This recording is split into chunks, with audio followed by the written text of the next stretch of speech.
నా తెలంగాణ ప్రజలారా, ఇప్పుడు నేను మీకు చిన్న వీడియో ప్లే చేస్తా. ఒకసారి ఆ వీడియో చూడండి, దాని తర్వాత మాట్లాడుకుందాం. రిక్వెస్ట్ ఏంటంటే వాళ్ళు నమాజ్ టైంలోని మనందరం లౌడ్ స్పీకర్స్ కొంచెం తగ్గించుకుంటే ఆపితే బాగుంటుంది అని వాళ్ళ ఫీలింగ్. మనకి కొంచెం కాంపాక్ట్ సౌండ్ కాబట్టి రివర్బరేట్ అవుతుంది, అంటే మీ సౌండ్ కొంచెం ఎక్కువగా కొంచెం పెట్టినాం. సో అట్లాంటప్పుడు వాళ్ళకి కొంచెం ఇబ్బంది అవుతుందని వాళ్ళు ఫీల్ అవుతున్నాం.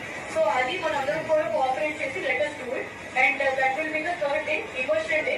అండ్ ఆల్సో మాస్క్ దగ్గరికి వచ్చేటప్పుడు ఆ రోజు ఒక 100 meters ముందు, 100 meters ఆఫ్టర్ దట్ వరకు not allowed to play loud speaker. మీరు కామ్గా నడుచుకొని వెళ్ళిపోయిన తర్వాత మాస్క్ నుంచి ఒక 100 meters అయిపోయిన తర్వాత మీరు మళ్ళీ స్టార్ట్ చేసుకోవచ్చు.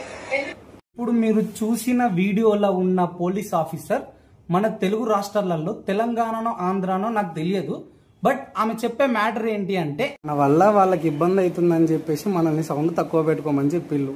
మరి వాళ్ళ వల్ల మనకు ఎన్నో సంవత్సరాల నుంచి ప్రతి 6 గంటలకు మనకు ఇబ్బందులు అవుతూనే ఉన్నాయి కదా.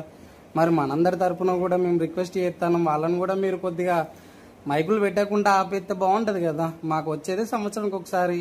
మేము చేసేది ఏ పార్టీల తరపునో ఏ రాజకీయాల తరపునో కాదు కదా సౌండ్ తక్కువ పెట్టడానికి.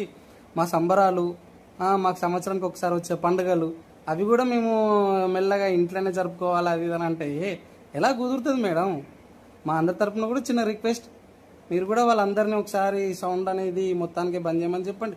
ఎంతోమందికి హార్ట్ స్ట్రోక్స్, హార్ట్ అటాక్లు చాలా మందికి వచ్చే ఉంటాయి ఎక్కడనో కాడ. అండ్ వాళ్ళు పెట్టే సౌండ్స్ వల్ల సైంటిఫికల్లీ ఎక్కడనో కాడ కూడా ప్రూవ్ అయ్యే ఉంటుంది చాలా డిస్టర్బెన్స్ ఉంది. ప్లీజ్ దయచేసి అర్థం చేసుకోండి.